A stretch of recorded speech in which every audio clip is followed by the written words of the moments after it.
Hit the button. I fumbled it. Hold on. There we go. We're good. It took a second. You can hear me clicking around in the bag.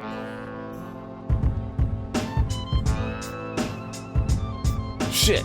Oh, it's all slap. It's all slap. Why was it all slap? I didn't leave it like that, did I? It was all slap. Yeah, you left it all Caleb because he was supposed to still be in the closet. No, I didn't do that. You did all that to put on a Nashville Predators jersey? That's crazy. What other jersey do I have? Also, Caleb cursed in the first 2 seconds. No, I didn't. No, it was 10 seconds in. I checked. No, it's not. When did I curse? I don't even remember saying it. Yeah, you said like, "Oh fuck, we're going," something like that. Did I? Damn, I didn't even realize it. Hello. Welcome to Shrimp Hours. Are these names correct? No, they're not. No, they're not. I'm Slap Shoes. That's Ben. I'm Drive Through. I'm here. Crazy. I'm from Ohio. I voted for JD Vance. No, you can do that. Yeah, I wrote in Vance on the ticket. What is this? 146? No, 146 was last week. 147. Are you Was for real? 146 last week? It doesn't matter. It's the last one. Just move on. Yeah, this is 146. Don't gaslight me. There was no way last week was 145. Oh, last week was absolutely 145. Okay, Die. I apologize. Die. I'm Drive Through. I'm here. Caleb's here. Slap's here. Everyone else is deceased. But these things happen. We did have a brief Rusty appearance, only to tell us to die, and he left. Dude, we were like, Rusty, come on the podcast, and he was like. And then Caleb had to mention the Timberwolves, and he left, and he got razzed. He might have got razzed. Are they sucking? I actually haven't kept up with basketball. The Timberwolves, no, they're incredible. They're about to win the fucking. They have a series right now against the Warriors, and Steph Curry just like blew his leg out or something and is out for the entire series. So damn. I just see everyone going nuts that so the Knicks apparently keep just stealing games. Yeah, they've been down 20 to Boston like 2 weeks in a row and won both times. Yeah. All right. I don't even want to talk about NASCAR racing. It was at Texas. I did not see an ounce of it. I only know what Joey Logano's car looked like the day after the race because someone tweeted about it. I saw a clip of a truck guy hitting the grass and killing a bunch of dudes. I watched That's all I've got. more F1 this week than I watched any of the 3 NASCAR series. Miami was. I do that literally every week, apart from the Daytona 500 every year. Well, that's the thing is like for me, I've started to realize that my life is just better whenever I don't think about NASCAR. So sorry to all the NASCAR fans, but until they get rid of the next gen for me, I might be out. Or when Prime or TNT comes back, because that'll probably rejuvenate me. Like when I watch the Coke 600, dude, in the Indie House when we're all together after the 500, it's been the greatest day of our lives, and we turn on fucking next gen at Charlotte. It's gonna all come crashing down. Caleb, I cast 80% chance of rain for Charlotte. That's not good. That's like 3 weeks out, dude. Who cares? As long as the 500's not in jeopardy, I don't give a fuck. Yeah, F1 was pretty cool this week, despite being in a parking lot. The rain helped, and then the first half of the race is pretty good as well. Well, then the rain just didn't show up. Yeah, they kept teasing it. I don't know. Some of you people may have been around long enough, but back in like 2017, I think it was like 2017, 18, 19, and like there were like years where we just didn't get any rain, and there were so many races where they kept teasing rain, and then they would just be like, "Oh, it missed the track." I will say it's because they had the U.S. weather system data, and then they sold the company where and they're they cutting lost the funding and they're not putting the balloons up anymore, and your weather is less accurate from now on. Sorry, got woke. Where are the hurricanes? We don't know where they are, and they just mysteriously pop up. Raleigh, North Carolina. All right, it's let's true. go. True, big if true. Yes. I don't care about NASCAR, but I still care enough about design to at least do Drip or Drown and tell some people that their cars look like shit. So you know what time it is. Dude, did appreciate You know what time it is. You know what time it is. What'd you appreciate? You know what time it is. It's time to appreciate. that one kid that was like, I didn't think this podcast would be worth watching at all, but Drip or Drown was funny or something in last week's comments. Really? Good comment. People like Drip or Drown? Dude, I don't know how. 145. I feel like that would be like the most least interesting part of the show. Hold on. Yeah, This we is a got a Ryan comment. Williams LOL, corner? this is a fun pod, actually. Thought the livery trash talking segment was funny as hell. So thank you, A new at Colin viewer Music. in this day and age? Dude, if this is your man first of episode, culture. just yeah, before we get into the Drip or Drown segment, if this is your first episode of Shrimp Hours, turn the fuck away. Go home. Good things do not happen here. This is bad. if this is your first exposure to Shrimp Hours, if there's not a death threat in the first 20 minutes, just go ahead and cycle up to the next episode or the last one. Like, You know, This is it. This is the last one ever. we've collected a mass of 200 people that have just developed Stockholm syndrome into thinking that we're like funny. Like they just spend an hour every week with us. Just, fallacy, man. They're in too deep. They're in too deep. They can't get out now. It's true. it's like, well, I've watched 145 of them. I can't just quit watching now. The sunk podcast fallacy. That's Let's look at some the name paint of the schemes. podcast right there. Oh, let me write this down. Apparently, we ended the podcast last week, and I was like, I had one title written down, and Ben was like, we had like 3 titles we told you to write down. I was never told at any point, and it's on record. I won't be. Did you watch through the podcast last week? No, I will. I never watch back through the podcast. This is well known. It's true. That's why he doesn't edit. He hates that.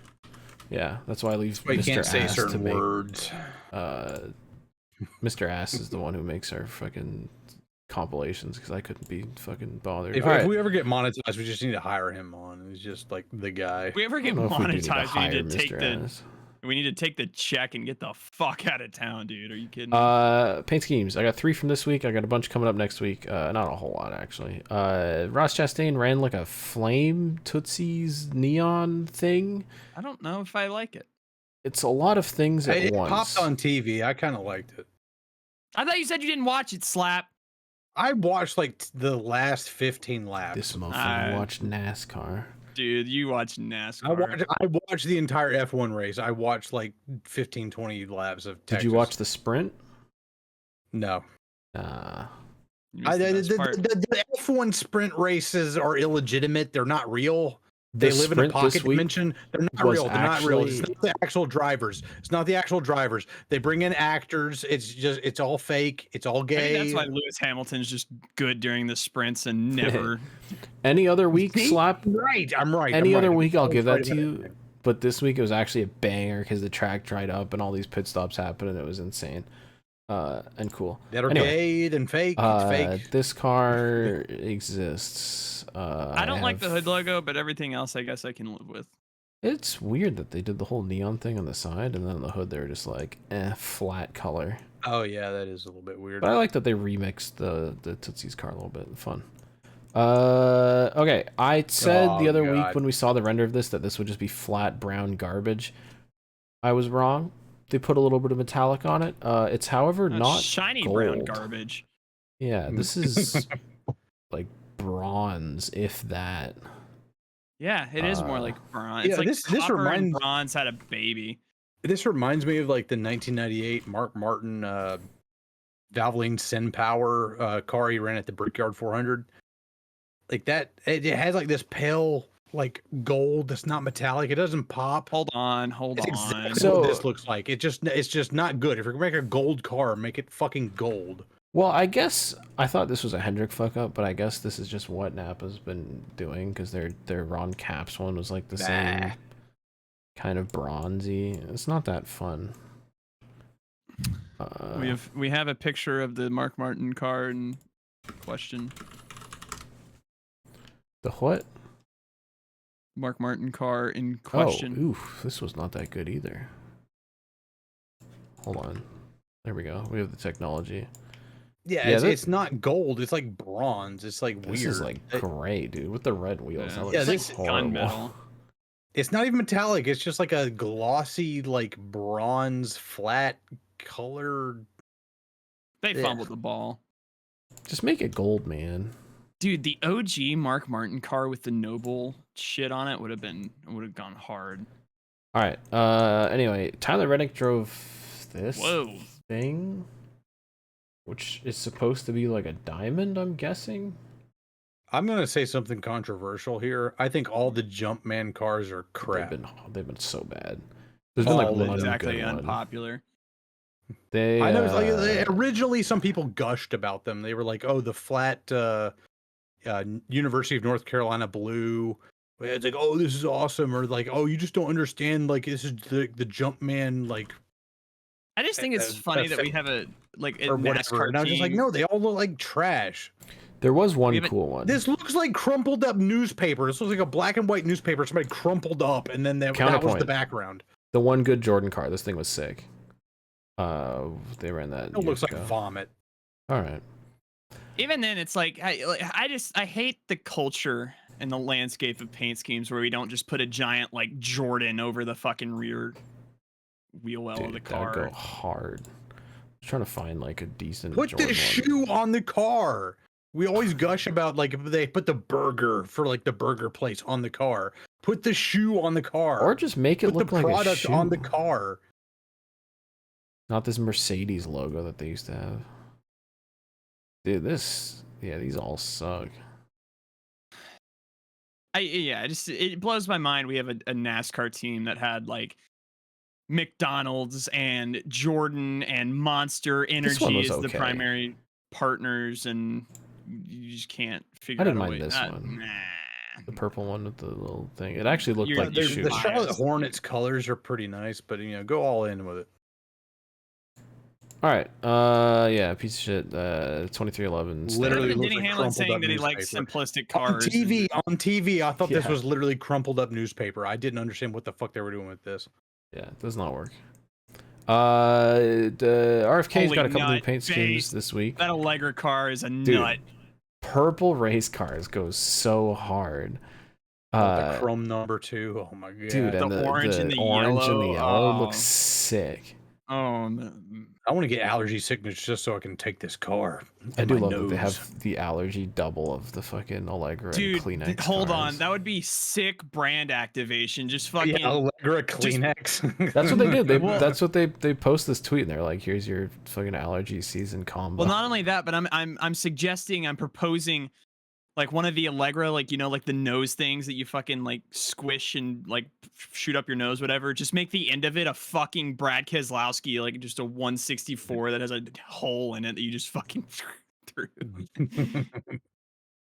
Did you know, by the way, I learned a few weeks ago that that's like a largely man-made issue is allergies nowadays, because when people were landscaping, they were worried about planting female trees because they didn't want to get fucking like cones and fruits and shit everywhere, so they just planted male trees everywhere, and now you get tree jizz in your nose all the time, especially in the South, because they just planted only male trees and they're just shooting off into the air. Write down jizz in your nose all the time. I don't. We can't. I will say, so allergies are one of those things that I think I might just be built different, because I've never had an issue with pollen or anything. Like, it doesn't even bother me. Wait till you get older. It gets worse. Nope. I've like sneezed a little bit, but I've never like. I am holding off the allegations of allergies. Some Coke 600 cards dropped. And then RFK did a whole super thing where they just put camo on the car. And they dropped mid after that beautiful Allegra scheme. There's the Irish Spring car where they put camo on the car. Oh my god! And then there's the worst offender, which is get it off the screen. This might be one of the worst RFK cars in it, and people are gonna call me all sorts of horrible things, I'm sure. But it's because you don't understand the significance behind the red, white, and blue. I understand it could look significantly better than whatever the fuck this is. Wait a second, can you zoom in on like the front contigs right there on that top right photo.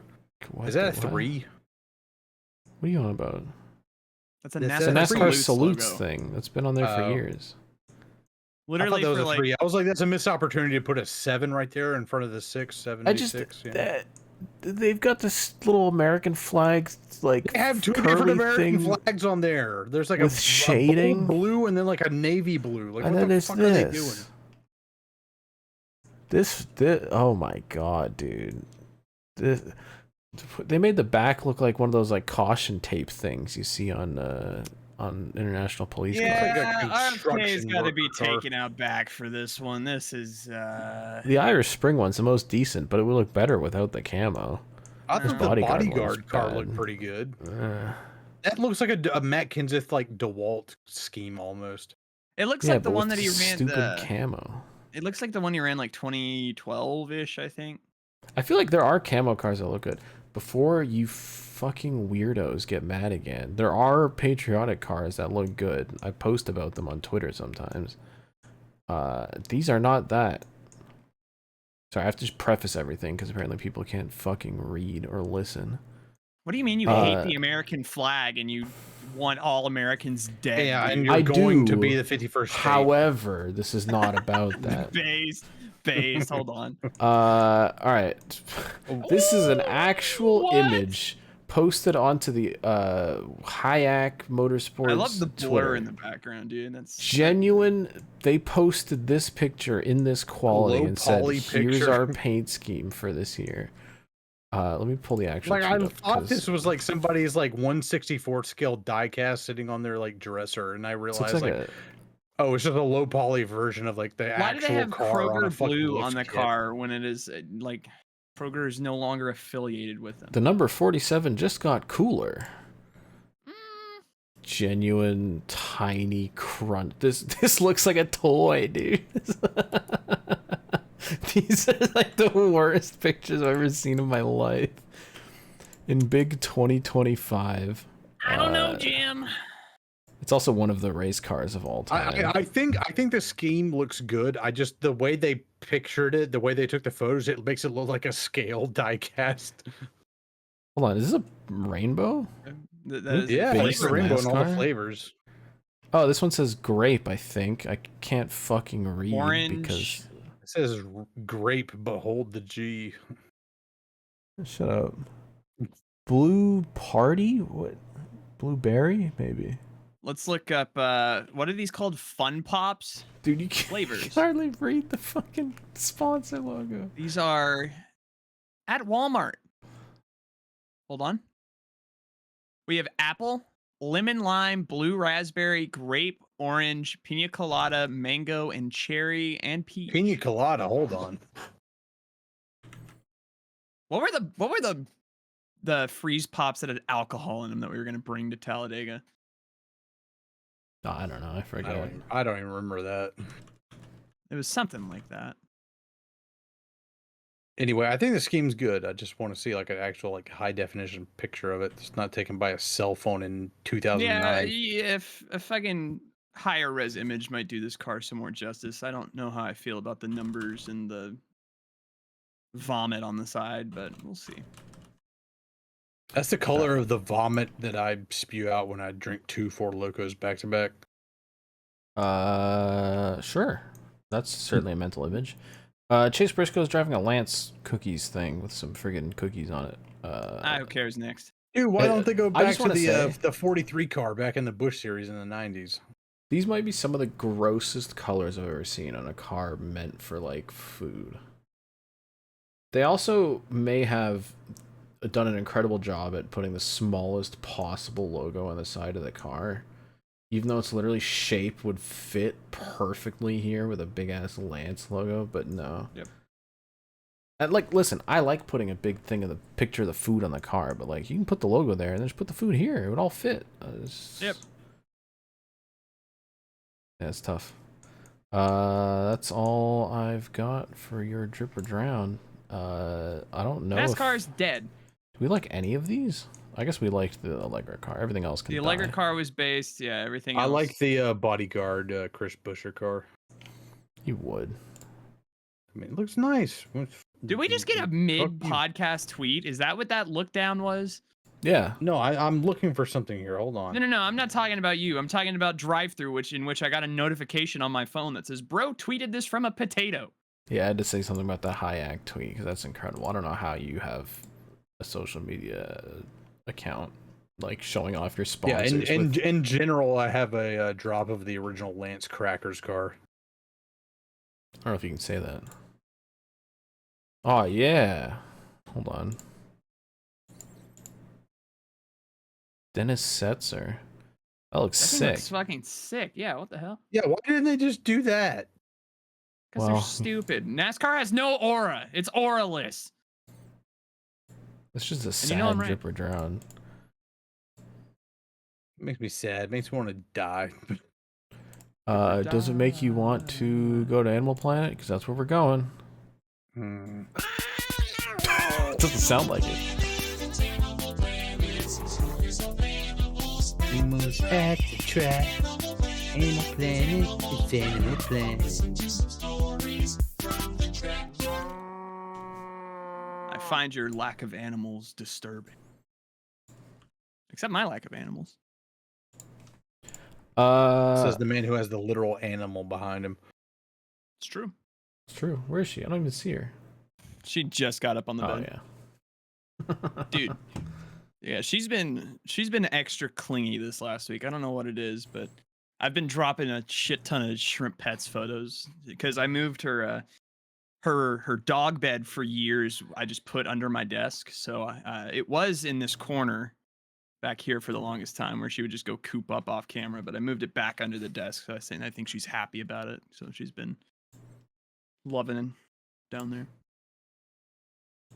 Dude, look at Oh, her. dude, are you pulling up the shrimp pet? Oh yeah, we were just playing a news Is that on game. your leg? Yeah. She literally curled up into a ball and then grabbed my leg. I was like, what the hell? And then yours are just sprawled the hell out. Dude, yeah, Giving she was the Elon Musk salute. She was searching for attention on that one.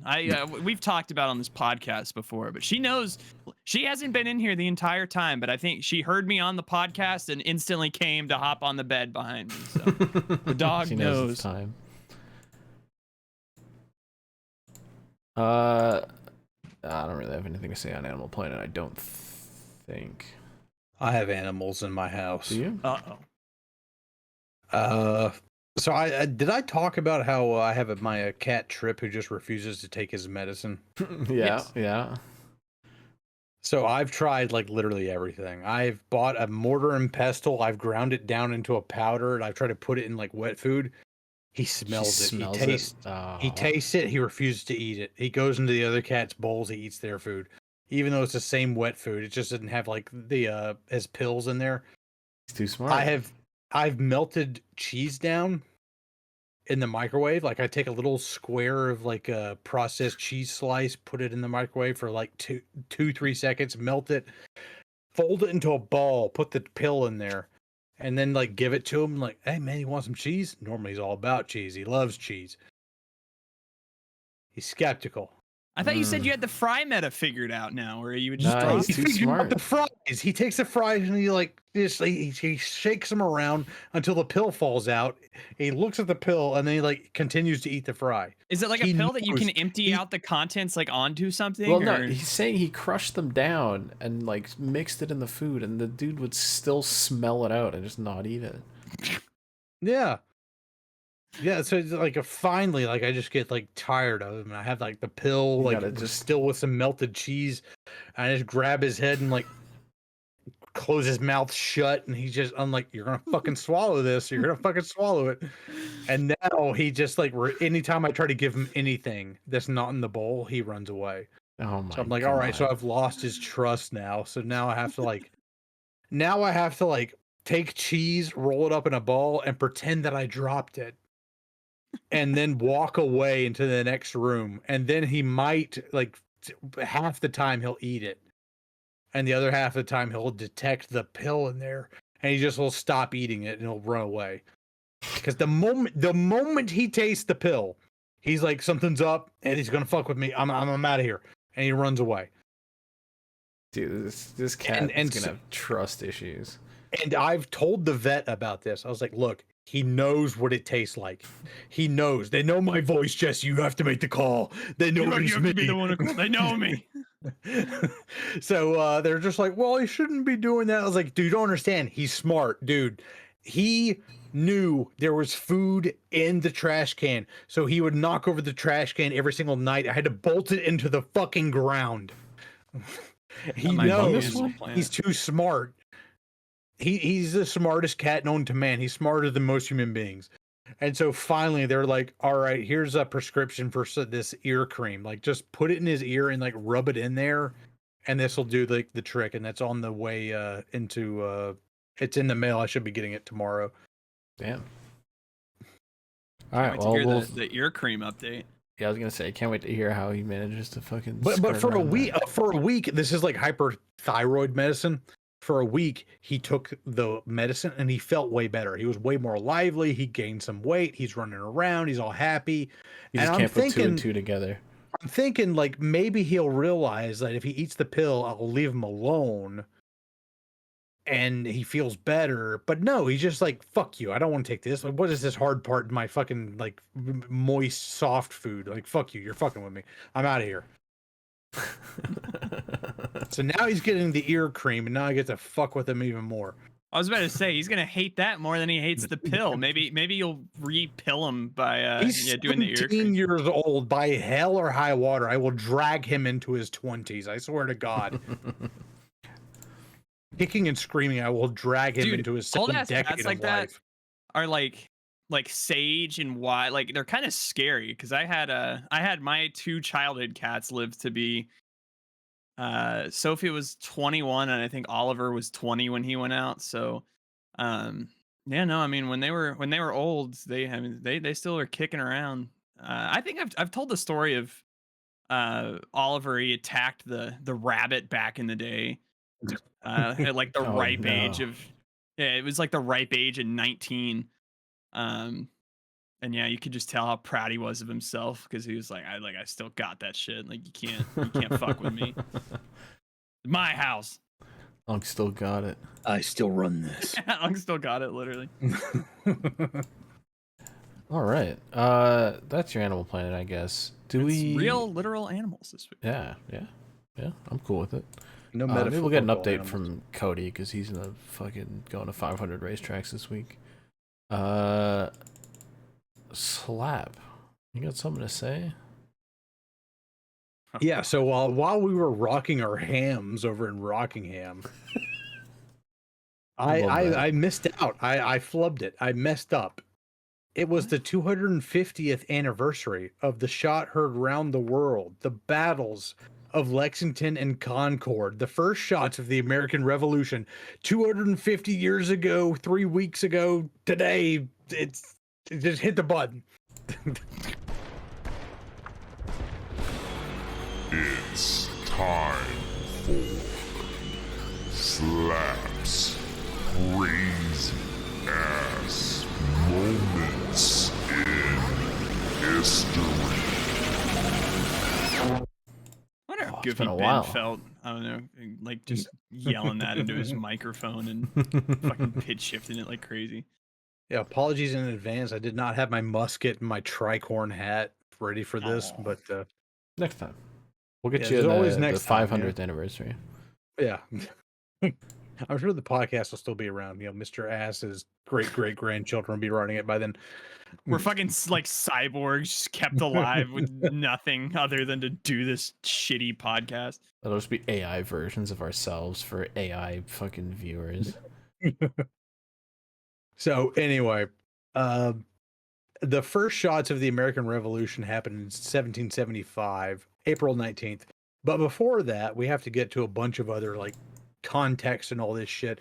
The 7 Years' War broke out. This is what we call in America the French and Indian War. This was the French and the British squabbling over the area of Quebec, going up into Canada. And this basically made the modern state of Canada as we know it today. There's a reason why they mostly speak English up there. Is this the War of 1812 you're talking about? No, this is the war, the French and Indian War, the 7 Years' War. This is before the American Revolution in 1776. So this is like 1760s or so. This is before. Yeah, this is French and British soldiers recruiting other Native American tribes to fight against each other, with a few thousand like actual regular army troops on both sides, but mostly it was the American militia that was the backbone of the force. And they saw a lot of fighting during this. They were not regular soldiers, they were farmers, they were merchants or whatever, but they were in the militia, these part-time soldiers that were called up, sent up to Canada to fight in this war. And they learned a lot of lessons up there. They found out the Native Americans did not fight in lined formations like the Brits and the French did. They would instead do these hodgepodge like attacks where they would trickle out of the trees, fire a bunch of shots, and then melt back into the woods and just disappear. This gave them the advantage they could pick their fights. If they felt like their odds were good, they would just shoot off from the woods and then run in with bayonets and hatchets, tomahawks, hand-to-hand weapons, kill all the dudes. If they didn't like their odds, they would just melt into the woods and disappear into the wilderness. The militiamen saw this, and they never really did unlearn this lesson. This was something that they took with them back home. And as the Brits won total control of Canada after the French and Indian War, they still kept their militiamen around, because at the time there was only about 5,000 British regular troops in all of North America, not counting the Caribbean and Central America and all that. So the backbone of the British Defense Force was the militia. At some point in the 1750s, 1760s, there gets to be this idea, we need a crack regiment of militiamen, the best of the best, handpicked from all the best militia forces. These were the Minutemen. These were the guys who you could call up and on horseback, and within a minute they could be put their powder horn on, their rifle, march out the door. The fucking 17th century A team. Yeah, so these guys were like the best of the best. They were recruited from the all the militia. They had like the 10 best guys from each militia group in each town. Each town was like 1,000, 2,000 people, maybe. And they always had like 200 or 300 militia like on call who were just regular farmers or whatever. The best 10, 20 guys were recruited into the Minutemen. And this crack regiment was the only guys who got paid for this. So they would be sent out. They would do drills every weekend. Right after church on Sundays, they would do drills. They get paid for the time, not very well, but they were getting paid, so they didn't care. And they made up several companies around Massachusetts and the New England area. These were guys who'd be called up quickly, sent out to fight if the French ever came for their back taxes or whatever. And part of a lot of the lore of in America about the Minutemen is they're this patriots bunch and they hate the Brits. But to become a Minuteman, you had to swear an oath to the king. This was you were a British subject. You were part of the British Army irregulars, basically. And you were to be called up for British service whenever. But as the 1760s melt into the 1770s, the Brits are in massive debt from having to fight this war and win Canada. They're like, all right, you fucking Americans kind of started this, because the whole war started because George Washington, who was a lieutenant at the time, fucked up and accidentally killed a French diplomat. So so he completely flubbed that one. That like started the whole goddamn war. So he's just like, look, all you Americans got to pay for this. So here's a bunch of new taxes. And the Americans are like, well, we don't have any representation in Parliament.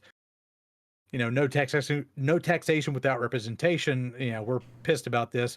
Several different tax acts came through. They all hated them. They were like tarring and feathering, like, tax agents that came through. All this reached a head in 1770 when the Boston Massacre happened. And there's something like 50 Americans were pissed off at this group of British guys who were just patrolling a street, started throwing rocks at him. A shot went out. A bunch of British soldiers returned fire. 4 or 5 Americans died. And the future American president, John Adams, ran the defense for the British soldiers and actually got them acquitted. And this caused a whole lot of uproar and all this other stuff. By the time we get to 1774, the First Continental Congress is called up, and this is all 13 colonies. Delegations from all 13 colonies finally, for the first time, get together and ask, like, all right, what the fuck are we going to do about all this? And they're like, let's just do whatever nonviolent means we have to fight these taxes because they're bullshit. And this showed for the first time, like, these colonies could get together and mobilize and could be their own, actual force. They could be a country if they wanted to. But right now, that's kind of like way out there. It's not really, it's not really a strong possibility.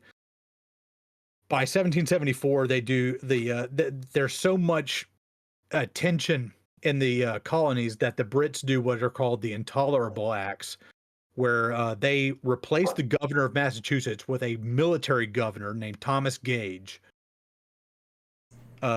They make a bunch of laws saying that you cannot have a civilian assembly of any kind. There are to be no local government meetings without British approval. All British soldiers must be housed in American houses without compensation. This is a full-blown military occupation now. They move in 4,000 British troops into Boston alone. In all of Bill of Rights out of this. In all of North America, there were only 8,000 British troops. Half of them are in Boston. This is the powder keg where all of this is brewing at. And in September of 1774, Thomas Gage puts out his first sortie of about 200 British troops that go out into eastern Massachusetts, into Suffolk County, to secure some powder kegs and powder storage for gunpowder, because all the militia units, they selected their own officers out of their own men. These were not British aristocrats who were officers. These are just regular Americans. This means that if revolution starts brewing in the Minutemen and the militia, there's no counterbalance to that. There's no British officer there to say, hey, hold your horses. It's just this runaway event where all the military units, the American military units, pick their own officers, and they're the ones calling the shots. So if revolutionary thought starts circulating around, there's nothing to counteract that. And so these militia units are no longer listening to the guys in Boston. These are guys out in Wayland. These are guys out in Sudbury and Lexington and Concord, who are basically running their own little city states, not listening to anything that comes out of the British occupation of Boston. By February 1775, the Boston Tea Party has already happened. A bunch of patriots storm this British ship that has 46 tons of tea, throw it all overboard, destroy all this property. A bunch of fires are set. There's all this animosity and stuff. By February 1775, Parliament declares the colony of Massachusetts to be an open rebellion, and they marshal about 1,000 extra troops to muster to put down the rebellion. In 1774, right after that first sortie to go secure some powder kegs out in eastern Massachusetts, there's a riot in Cambridge to protest this, and several people get killed and injured, and it's just absolute chaos. This is like the it's a lawless Boston, Massachusetts is just a lawless land at this point. In April of 1775, Thomas Gage gets the order: go out into eastern Massachusetts, find the ringleaders, arrest them, and hang them. Find all the powder, find all of the weapons, confiscate everything. He's given 2,000 troops to get this done. In the dead of night, midnight, April 19th, about 735 British troops, like absolute crack units, the grenadiers, the light infantry, the guys who are meant to go out into the wilderness, are called up. They realize there's only two ways out of Boston. If you pull up that old school map of what 17th century Boston looked like, Yeah, so like the gray area is what it is now. The red is what it used to be back then. Boston is that little bit in the middle. You had the South Isthmus right there where you could like walk down through that. Oof. You had Got the the first North. isthmus on this podcast. That was good. Sorry. Hell yeah. You have the North Charlestown Bridge that you could go to. They choose to go in boats to East Cambridge because they knew there were rebel spies on the bridges. Rebel scum. Yeah, but there's a little problem going on the boats to East Cambridge. They expect to, do this in secret and all that to go secure all this powder and to arrest the ringleaders. There's a little guy named Paul Revere whose job it is to just sit there on East Cambridge watching the waters, and he sees 700 British troops in boats. It was not uncommon to see these sorties in the middle of the night of like 100 or 200 guys. This is 735 dudes, and this is way bigger than anything else he's ever seen. He sounds the alarms. He goes all the way across through eastern Massachusetts to Wayland, Sudbury, Lexington, Concord, Woburn, Cambridge. All the militia get caught up, even the Minutemen. They get called up, muster. By 5 a.m. at dawn, the British soldiers have moved into the Lexington Green, where they meet about 80 Lexington militiamen on the commons there. The militiamen are just there to observe to see what happens. And there's a picture of it, DT, if you got that. On the Minutemen on the Lexington Green, should be the first one up there. And they're literally just there to see what happens. DT is lost. Which one is this? What am I looking In the at? sauce. Dude, you're giving me all this American history. What picture am I? Hold on. They're labeled. They are labeled. Oh, I never scrolled up far enough. I missed a lot of these. Oh my god. This. My bad. My bad. Son of a bitch. I didn't think I was going to fucking American history class. This is American history, god damn it. And you play a part in this. I want you to know that. So It these happened before he was born, so I don't think he does. So this group of about 80 militiamen and Minutemen stand up and they just start shouting at the British soldiers. The British soldiers are told not to fire the first shot. The militiamen are told not to fire the first shot. Somebody disobeys orders. A wild shot goes out. We don't know from who. But at this point, the Brits fire a ragged volley into the crowd of militiamen and kill 8 people. The militiamen wound 1 British soldier. The militia immediately dispersed from Lexington. And the Brits. Yep. Oh, sweet. So the Brits disperse the crowd. They go up north to Concord. If you see the map that I put of the expedition, the way it was supposed to be done if everything went right. So it's supposed to march from Cambridge into Lexington over to Concord, where they thought the main powder magazine, all the weapons were stored. 7 a.m. they finally reach Concord, and they start going through house to house, door to door, street by street, and they find out all the gunpowder, all the weapons are missing. They've already been confiscated by the militiamen. The militiamen are in a hill up to the north. There's about 400 of them, and the main British force has separated into a few different groups looking, west, south, and north for these weapons. And 100 men have been sent to the Old North Bridge to hold it, to secure the retreat if needed from the British troops that have ventured further out there. This 400 man strong militia unit, which is made mostly of Minutemen, these are the best of the best, remember, are up on this hill, and they're just standing there.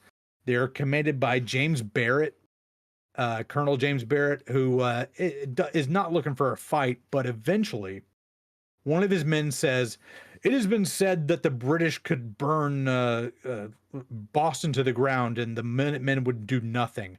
Do you mean to watch the town of Concord and Lexington burn to the ground, sir? And they basically bully him into finally advancing down the hill to the Old North Bridge, where about 100 British soldiers are to secure the bridge. The British see them marching down the hill and immediately start ripping up the boards of the bridge to destroy the bridge so that they can't cross. By the time they get about a quarter of the way through the bridge, ripping up the boards, the militiamen are already there. The Minutemen are there. And the Brits fire a few shots, which are mostly just warning shots. And then through the smoke and the mist of the river and the creek, the Brits hear James Barrett give the order, "Firemen, for God's sakes, fire!" And 400 shots ring out across the river. And about 10 British soldiers are killed instantly. Based. They rush across the bridge. They secure the bridge. They bayonet a few guys on the other side. And they're so stunned by their success of driving off this company of Brits that they don't even pursue them to the south. They're just like gathering their dudes, coming across the bridge in double file. And they're like, holy shit. This is not like a riot. This is not like a skirmish. This is a full-blown battle now. And so they get the remnants from Lexington. They get the remnants from Sudbury. And before they know it, they have a force of about 1,000 militiamen strong. They start moving down south and chasing, God, what was this guy's name? The British guy who was John Francis Parker, Smith? I think. Oh shit. Smith, Charles Smith. He was in charge of organizing the expedition. This guy. Yep. Francis Smith. That's who he was. So he'd been living in America for 8 years. And he's in charge of the expedition. And he kind of dithers in Concord, trying to regroup his guys and trying to figure out what's going on, if he can hold up a fight. He realizes he's in danger of being surrounded. He has 700 dudes max. It's over. They have about 2,000 by the time noon rolls around. And he decides, all right, this mission is done. I'm going back to Boston, which is a 16-mile march. Under best conditions, they say an army can march about 20 miles a day. He's going to have to do that in half a day because sunset is at 7 p.m. So he marches his guys down, and they're just getting absolutely hammered by these snipers and other militia units, cutting them off, taking pot shots. They're learning these lessons that the Indians taught them in the French and Indian War, where they would fire these pot shots and volleys through the woods, and they would melt back into the woods and circulate around, and then take more pot shots at them later. They didn't even bother getting into line formations. Eventually, the Brits run into Lord Percy's brigade, which is about 1,300 guys who have 2 cannons with them. And this is in the Lexington Green a second time. This is the second Battle of Lexington.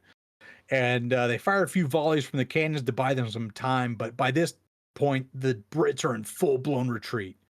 It is a complete and total loss. They are like just being completely routed. Through multiple battles, they try to get back into Cambridge and come up through Boston for the south side.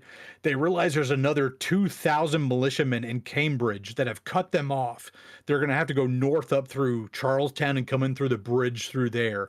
And finally, at 8 p.m., April 19th, they finally get into Charlestown and cross the bridge back into Boston. At this point, most of the men have been fighting and marching for 20 hours straight. They have marched 36 miles in 20 hours under fire for most of that, which is insane by the metrics of the day. The Brits have 73 killed in action, 173 wounded. Caleb's playing Minecraft. The Americans have 49 KIA, 39 wounded. And this is not just a tactical victory for the Americans. This is a total strategic victory as well. They did not get the weapons. They did not get the powder.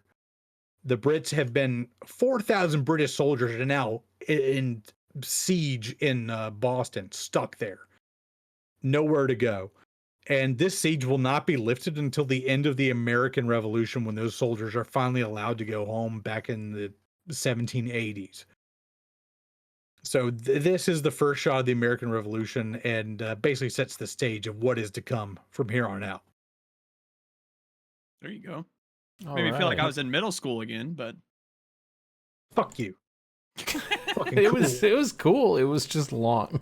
I don't know. I'm sure Mr. Ass has a While stat you were on how many rocking your seconds. ham, some people were trying to win America its freedom. yeah, we were rocking our Yeah, hams, okay. and Slap was in the stands thinking about the shot heard around the world. I didn't realize it until I got home and I saw all this Battle of Lexington and Concord videos on my feed. I was like, "What the fuck's this about?" As one does. It had 250 year anniversary. I was like, "Oh, that makes sense." Caleb, I don't know. Can we show this? Oh yeah, that's all I. That's this all the I could Pirates think. guy? No, this is all I could think about while you were fucking ranting about the. It's the fucking Dodge The Challenger. Challenger commercial. I don't know if I can show this whole thing, but I don't think you get the can. idea. But yeah, fucking George Washington just comes out of the fucking woods in a Dodge Challenger. The British are getting fucking retreating because the Dodge Challenger pops out. Right. Cars. There's a version of that. My favorite thing ever is they take the song from Team America World Police, and just as soon as the Challengers come out, you just get America, fuck yeah, just all the way down the hill, guns going off, it's bass. All right. We can roll into the media check-in. Been cracked at Minecraft. Okay. A fresh Minecraft server has hit shrimpage like crack in the streets. DT swore it off. DT was like, I'm not playing, I can't play. DT said he wasn't going to do it. He said he wasn't going to do it. But here he is in peer Bentopia. pressured, and now I'm in, and it's a problem. And I knew it was going to be a problem. He couldn't resist temptation. I couldn't. I wanted to record this podcast in Minecraft too, but Slap said he wanted to fucking tell us an American history Yeah, lesson so that was instead. worth a Minecraft podcast right there. So Thought now you that guys that's would be over, into it. everybody booted I thought up. you guys would be interested in killing fucking British people. No, I'm not interested in killing British people. I'm interested in making fun of them. What? It's like Me? finding out Slap's a train nerd. What do you mean? Caleb, you issue out death threats all the time. I thought this would be right up your alley. No. I don't care about the old fucking Boston Tea Party British people. I care about the Lando Norris British people, the George the Russell people who British who people. be eating fucking mushy peas on toast. Yeah, you Yeah. guys can die. You guys can get chased off into a We fucking need of mushy peas on toast. Like this is why we fought the American Revolution. It wasn't about gunpowder in Lexington. It was about mushy peas and Hold on, Boston. slap. When you go to the UK, you have to eat mushy peas on toast and report back I'm to eating us. beans on toast. No, I want to see the Cold beans. mushy peas. Dude, no. What you need to do is go up to like those viral food trucks where they literally just Oh, cut the a potato potato open guys? and Oh my put God. like fucking beans in there, and all the British people eat it up. Dude, I'm telling you, It's I just a know this baked is potato. It's just, this is a baked common potato. this is a common sentiment I've seen everywhere, but I agree with it wholeheartedly. The first person to open like an authentic Mexican taco truck in fucking the UK, like just in the middle of London, generational wealth. They will take over the food industry overnight. It will.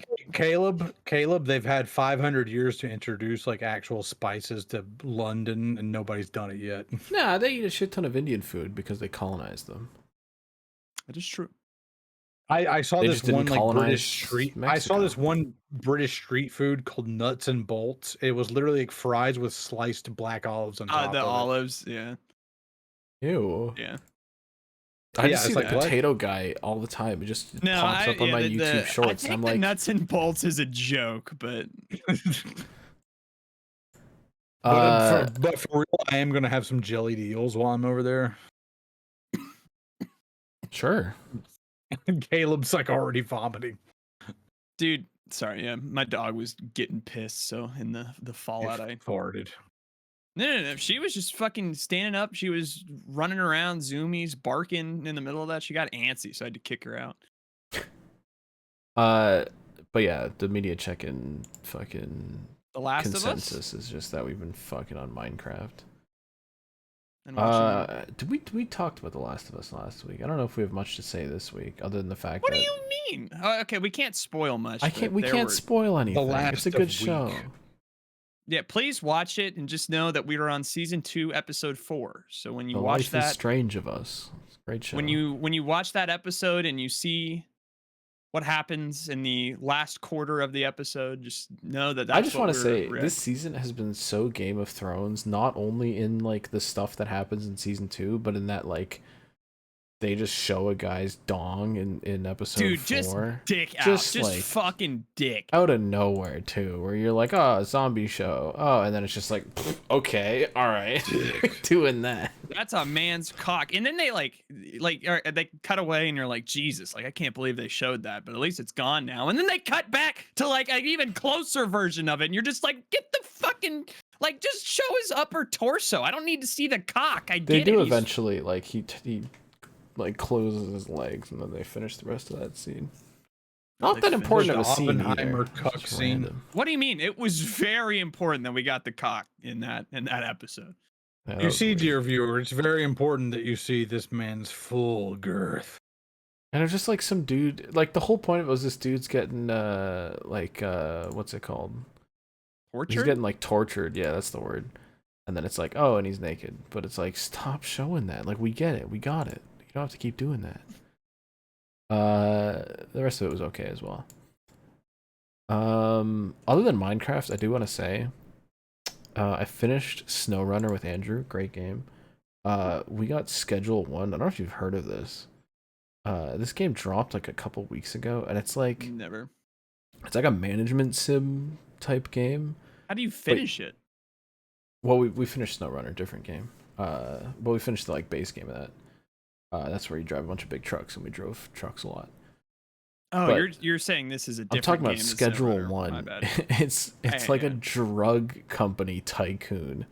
So you start as just some dude fucking like growing weed in a motel room and just selling it to dudes around the block, to like networking with dealers and like expanding your operation until eventually you're like hiring a bunch of dudes to produce all your weed and your meth and shit, and just creating like an underground drug From a man who empire. hasn't seen Breaking Bad, by the way, just in the role of Cody this week. And there's a lot of references to that, and I can tell, but I don't get them because I haven't watched the show. What? Just watch it. It's like one of the greatest TV shows I'll of all do time. it. Like We're busy watching Last you're of being Us. so stubborn about it. The Last of Us is an hour every week. Like what other shows are you watching that you don't have time for Breaking Bad? I'm playing Minecraft too much. Oh my god. That's Ban him fair. from the server until he finishes. That being said, even if we do a Minecraft podcast next week, like the whole world will look completely different. I'm only like 2 or 3 days into it, and we've already done a shit ton of stuff. All right, that's your media check-in. Let's open some goddamn emails. Send in your fucking mail. Watch your fucking Watch your hands fucking slap. hands slap. Fucking mail. Your fucking mail. Send them in, guys. Watch your fucking hands slap. I don't give a fuck, I don't man. give a fuck, You better man. send in Man, those you better emails kill at those this British point. soldiers at this Welcome to point. Fan mail. Fan mail. Fan mail. Fan mail. Fan mail. Fan mail. Fan mail. Fan mail. Fan mail.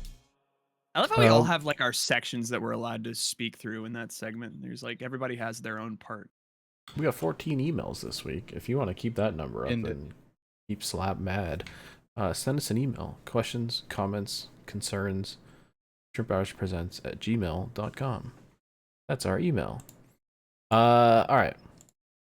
First one comes in from T-Bone, who says, finally watching Shrimp Hours 136, and I thought this would be funny. Yeah, okay. This dude, it's hard to describe. We play Wordle every day in Los's Discord, and this guy got a fucking 1 of 1, and I'm cheesed. Because he wrote Chase as a Chase Elliott thing. Razzed. He just reminded me of it. Anyway, he sent me this email and said, I guess this is the Jar World one. Oh, Because he saw the Oh, dude in the no. jar, and there you go. Chad's a bed. We're gonna need a bigger the jar. jar, man. Chris Downey, the guy who can't read, wrote in again. And he says, "Hello, shrimps. I have an announcement to make. As you may remember, I've wrote in last week calling out DT's awful takes on Twitter. I remember. This was wrong, and I apologize. What I should have been directing my attention to is this shitty Walmart race car and the leadership of Steve Phelps, Steve O'Donnell, and Elton Sawyer. I wish death on everyone involved in NASCAR upper management. The sport I fell in love with is dead, and there's no hope. Thanks from Chris Downey. It's joke. Chris, This welcome we can agree on. to the dark side. The next email comes in from a good friend from down under, Andrew R, who says, "Afternoon, all y'all. In episode 145, Caleb probably taunted me to come up with the best rules package." Oh my god, he did. I didn't specifically say come up with a rules package and email it to us, Andrew. He says, same wheelbase, make the car width 6 inches narrower. Put 280/65 R15s with put 5 stud wheels back on it with 85mm narrower tires. Give it a minimum ride height rule instead of the no rule like it is now. He says 600 horsepower. No spoilers, no diffusers, and fins. Give me 1,000 horsepower or give me death. If they're not going 235 into turn 1, I don't want to watch. He's attached an image of what he means by fins. He says no spoilers, no diffusers, just fins and 600 horsepower. It's just an outlaw late model. My honest thoughts or my honest reaction to that information. And he says, if cars want to draft, then they need to punch a big hole in the air, and has included another image, which is even more concerning. I don't know where this is from, but it's a Photoshop NAS truck. I've seen Andrew R loves dropping this on Twitter. It's one of my favorite images ever of just a fucking NAS truck with a wing on the back of it and like a reverse windshield on the back. It's cursed, but I love it. I think whoever came up with that image ought to be sent to a camp. Dude, remember? And he says, if you think that looks goofy, then look at this touring car. The 190E, which is honestly surprisingly similar to that stupid truck drawing. But no, remember last year when they were like, I think one of the testing ideas that they had to fix the car was to invert the splitter so that way the front end of the car would generate lift and it would like basically theoretically get rid of dirty air because you would gain downforce by being behind somebody. Whoa. Did they do that? I don't remember hearing about this at all. I don't think they ended up doing it, but it was, I forget where I saw it, but it was like it was such a, dude. Well, actually, it was people were talking about it because apparently, like in the 80s and 90s, like when they did downforce or when they did aero testing on cup cars, they would like actually generate lift. So I mean, maybe that's why the racing was just a lot better. It was because we've come too far and the cars generate downforce when they need to be generating lift. Yeah, somebody on Twitter, like what was it? Mark Martin said that his cup car in 1992 generated it was like 600 pounds or something, right? Yeah, it's something like a small amount of lift at like 100 something miles an hour. And somebody did the math on it. They said if you went 890 miles an hour, you would take flight going straight. Yeah, okay. I'm not. If you go 890 miles an hour in most things, I feel like you're gonna take flight. Yeah, this is lift though, going the right direction. my all-time favorite story though is always when Rusty Wallace is talking about his unrestricted Talladega test or whatever, where they went like 250 in the cup car. Was that the front end got so much lift that he was on like the bottom running the double yellow, and the air just picked up the car and took him all the way out to the wall. And it was like, base, like, bring it back. Fucking take the plates off. We're going to be so back. Dude, I might be lift pilled now. We got to start putting some lift on the front ends. The next email comes in from Keegan, who sent only 2 emails this week. Good job.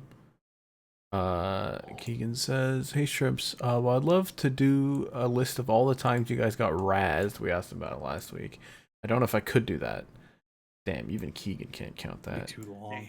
Anything would end up in the time code section just because you guys get a shit ton of laughs out of it. Don't bother. That was a joke. Shout out to Caleb for not just calling me the spreadsheet guy like Cody." Oh, I was about to say, I was like, I defended you. Like, hold on. Caleb is making wholesome improvements on this podcast from Keegan. Dude, Man, No, he's who would've not. thought? Dude, That's I'm getting a lie. character arc. I've upgraded. Jack writes in, subject line, "Kill Eddie Gossage.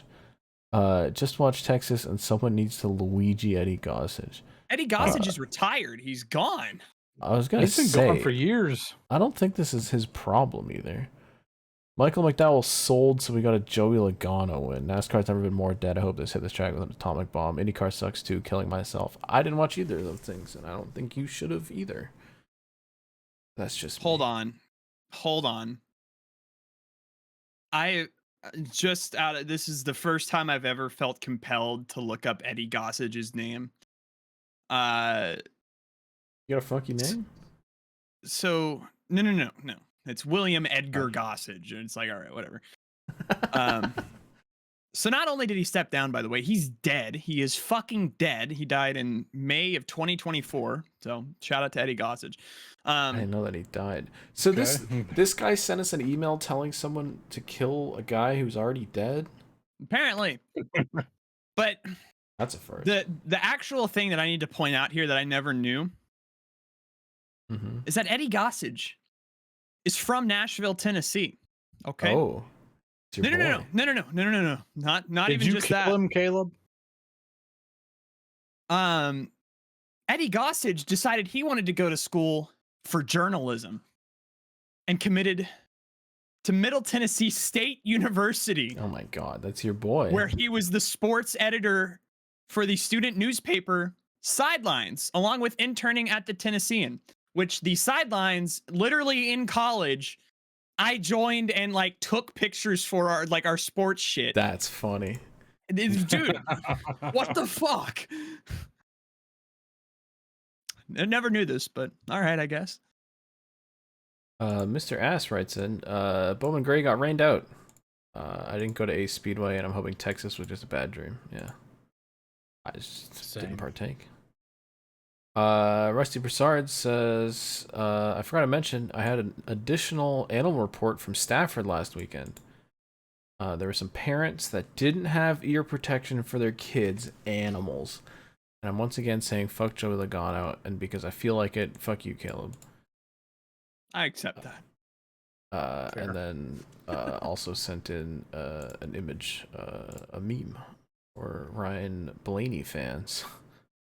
Yeah, he's been getting it lately. I would agree with that, but I haven't watched NASCAR to feel the I don't know what suffering. happened last week. I know he got bodied at Talladega by. All I dudes who know is that couldn't he's pit. been blowing motors like crazy this year, and apparently. Sure. All right, Keegan, email numero dos. Keegan, I'm gonna start calling you the fucking spreadsheet guy. You keep this shit up. Okay, respectfully, I don't know if I need a like spreadsheet change log every week.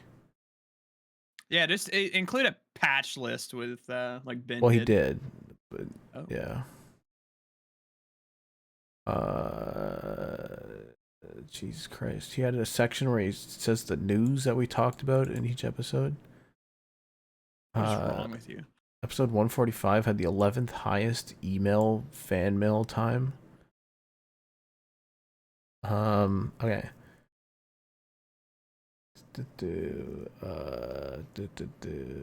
Oh, Keegan said he went to watch Sinners. Caleb was completely correct to give it good praise because it's a great movie. It does give off the feeling of Old Town Road, where country and rap aren't supposed to mix, but for the one exception it did, it was good. That's how I feel about the movie, especially because it mixes old Southern history and vampires, but overall very good. I didn't even know that. They're not supposed to know that, but okay. Thank you. Fuck. And then he says, Texas was a shit show, but I still found it more enjoyable than Talladega. Sure.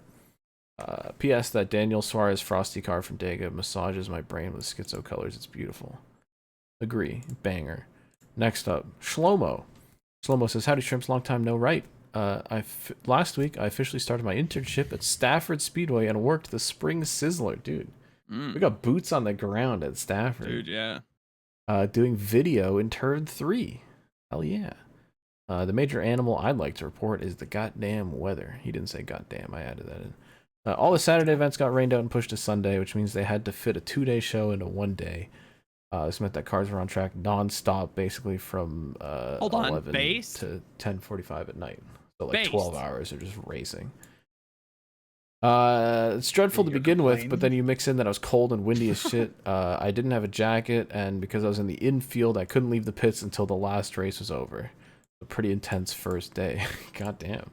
Dude, the most magical day of NASCAR racing in history. 2020 Pocono, when Saturday got rained out and they just fucking ran all 3 series in 1 day on Sunday, literally from like, I think the truck race was at like 7 a.m. The truck race was at like 10 a.m. and then the cup race was at like 2 p.m. It was based. You said truck twice, but your point got across. Fuck. Yeah. That's like how the Australians do it, where they just put a billion things every day and it's great. Because you get your money's worth as a fan. I would be at the track at 5 a.m. if they just did all 3 series one. Like, let's fucking go, dude. They did it at Road America. It was like 7 a.m. Miatas and then Trans Am and then Cup Series. Dude. Yep, they're gonna do that. We're doing that at CTMP next week. Ben and I will be there. He says the modifieds kept wrecking each other too, and because caution laps didn't count, everything else took way longer. Overall, good experience though, all for the love of the game from Shlomo. That's fun. Thanks for sharing your experience. Sorry that it was a hell of a day. Nolan writes in and says, well, folks, that Texas race sure was a race. I don't know about all that. With how bad the track is at this point, just demolish it.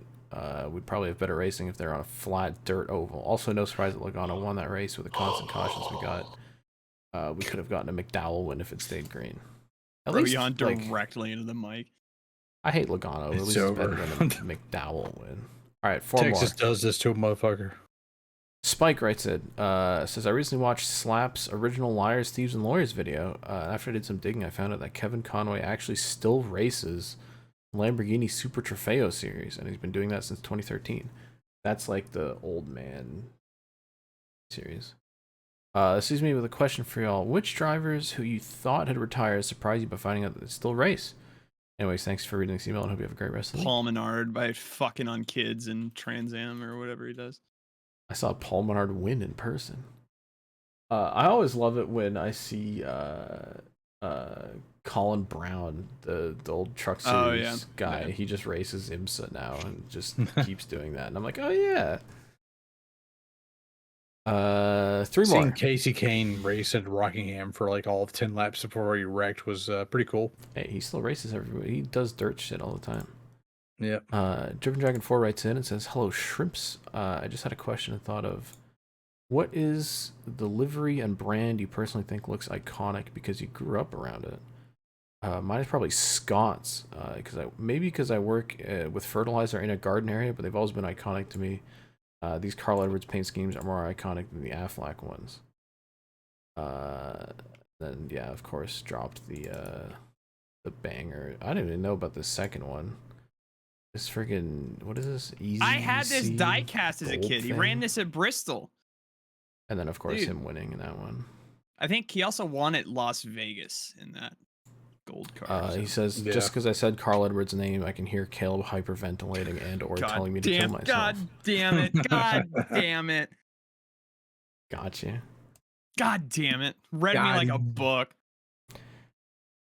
Andrew R says, I'm watching the Worth 400 from Texas. I do not understand the hatred for Mike Joy, Kevin Harvick, and Clint Boyer. They bounce off each other like a morning zoo radio program, and they actually work reasonably well together. Are NASCAR fans just perpetually unhappy? Thank you from Andrew. Well, yes, but that's a valid complaint. I feel like Mike Joy also- was spreading misinformation on the broadcast last week, saying that Daniel Ricciardo was going to be in a Cup car because That of a was Twitter funny. post he saw. It's like, dude, Grandpa, hang it up, buddy, hang it up.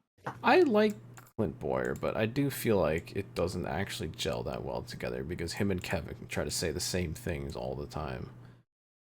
Andrew R also sent a picture of his cat and like himself watching the TV with NASCAR, and it just has dogs out, which is very interesting. The frame consists of a cat, his foot, and a TV screen. So I'm not gonna pull that up, but you get the idea. Feet. Alex writes in. Back. Final email. He says, "Hello, shrimps. Fuck you again, Caleb, because I agree with DT's take. The jockey scheme was massacred, and people have the audacity to disagree. Chris Downey is the reason why guillotine-style executions should become constitutional." What are you? What are you saying? yeah. Fuck me for? I hate the jockey car. I've Yeah, but you publicly sided called with the guy who was telling couldn't because he read. was telling you to go fuck yourself. I'll always side with somebody that says Jockey. that. Are you proud of yourself, buddy? Yeah. Jesus Christ. Anyway, I only caught bits and pieces of each Texas race. Corey Haim is Kyle Busch if he was stuck at the kids' table. Kyle Larson embarrassed the field like he wanted, except for Chris Wright because he embarrasses himself every week. Put that gun in your mouth. You're not the real number 5.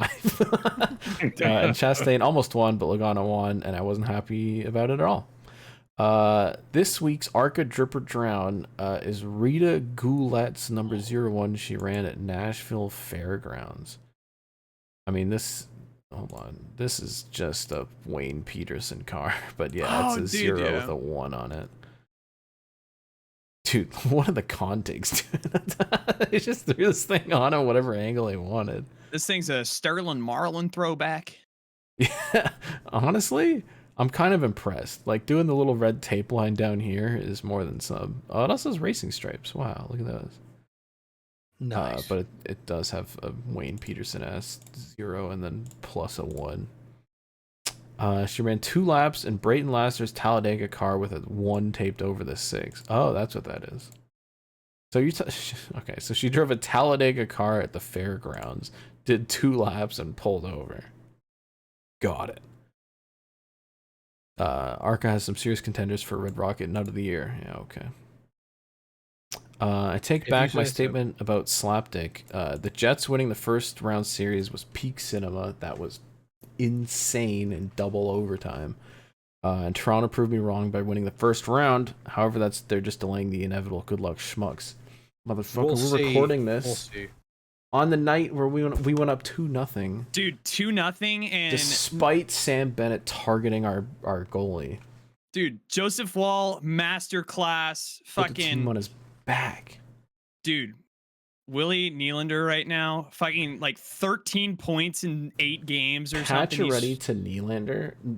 This is why I got the double 8s, because Matthews has been mostly invisible in the playoffs. Marner actually started scoring goals in the playoffs, which is nice. I saw Marner scored tonight. I was like, whoa. He's good. No, he's decent. Nice. But Nylander in the playoffs is a god.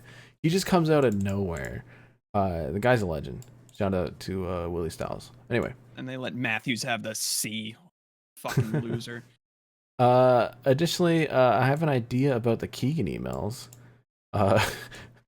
Read only the first email he sends you and don't read the others on the podcast.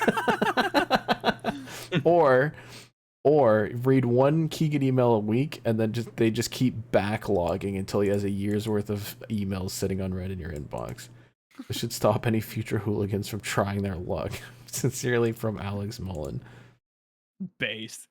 P.S. If Cody's there, tell him what the subject line of this email says. Damn, he's not. What's but he the says subject line in this email? Parked at a bad angle. Mm. That's an old school Cody H gaming reference for the Cody real H nerds gaming out there. Reference. He sold shirts at one point with that on it. Oh yeah, that's all. Woo. I hope you enjoyed. We lost Slap class. for like the last 20 minutes, but we also lost both Slap of us. lost all of our viewers for his segment, myself included. Fuck all y'all. Fuck all your crowds in the fucking you can't stands. say that. I have 3 titles written down. It's already jizz in my mouth or whatever the fuck that one was. I have the Sunk Podcast Fallacy. I have Tree Jizz, or Jizz in Your Nose All the Time. Which I don't think I can do. You put an exclamation point instead of the I. The Sunk Podcast Fallacy. The Sunk Podcast Fallacy. Yeah, listen. We have enough semen references on our shirts. This one's gonna be near the bottom of the list anyway. Alright, we'll see you never. Because we're not ever doing this shrimp show meetup won't just be a ever reference. again. Oh no. Ugh. Gunky. Plops asleep.